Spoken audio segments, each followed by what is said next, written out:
Hello, salutations and greetings from my planet, the vulnerable position in the universe.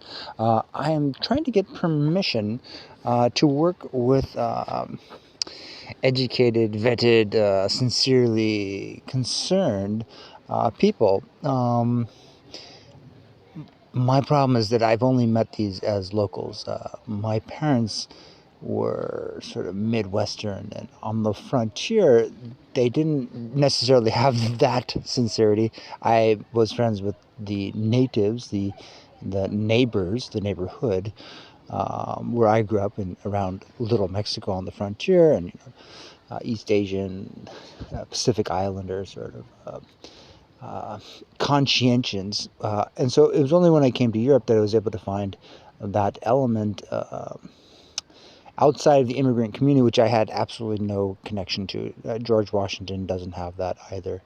Ben Franklin does. He just hops on a boat and goes off and becomes a sort of a philosopher um, of a rational sort. But because of the technological development, um, that's occurring when he's around, I think when he's 10, the X Prize is pretty much invented. By the time he's 33, the technology component of global navigation and communications, or at least navigation, is developed. And there are plagues at this very moment. So this is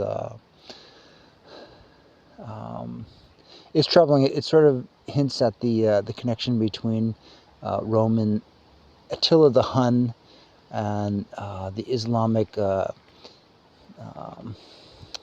reality, that it sort of comes from maybe Rome dispersing opiates to slow down the energetic Huns, and within about 100 or 200 years, maybe 150 years, the Huns perhaps become Islam in a sense, and are selling their opium in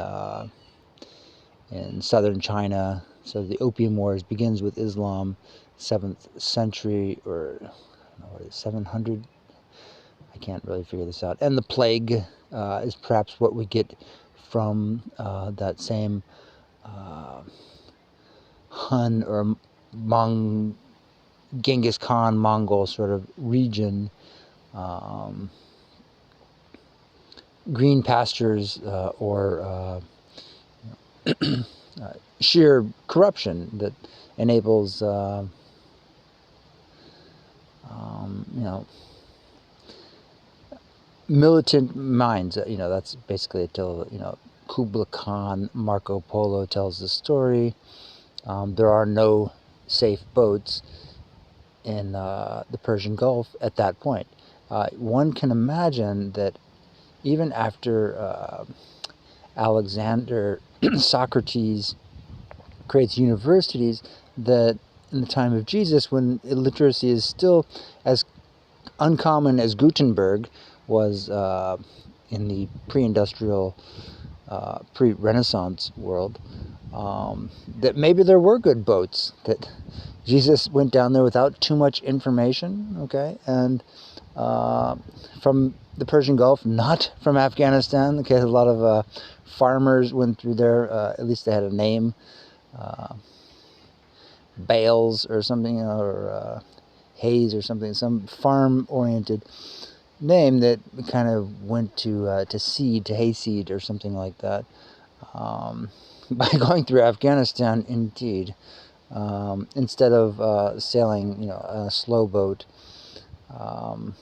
where. I think it's Bollywood, where they speak fluent English, you see. And otherwise, how would you get a job? Huh? How would that happen without making magical tones?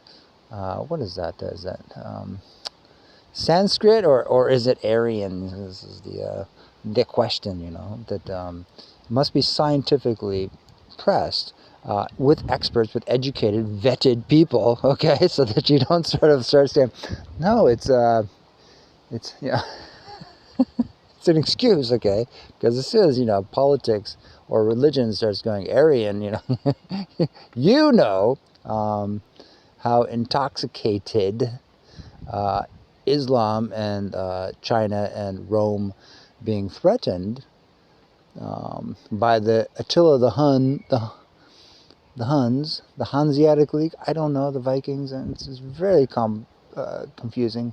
One can speculate from a little king that slavery in the New World is partially candy and opiates, okay? Because who it's going to work harder than candy, maybe, but you know, if it's special candy, you know, that's maybe Christopher Columbus and maybe an ancient realm. I think the Vikings are simply saying, "Oh, we'll take the medicine ourselves and take whatever else we want." That's the Viking mentality.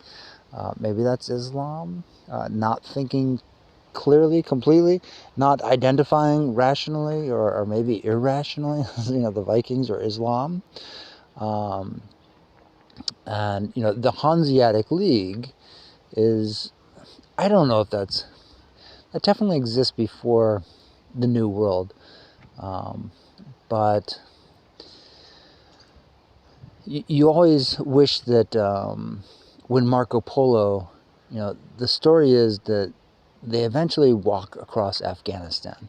Okay, it's not their first choice. They go down to the Persian Gulf and look for some safe passage, a good boat that's going to the trade routes of the East, and they didn't find any. This was Marco Polo's story. I do believe, okay, unless I'm getting this mixed up with a lantern and a flying carpet. Okay, is it Afghanistan carpet? Yeah, I think you saw that one, didn't you?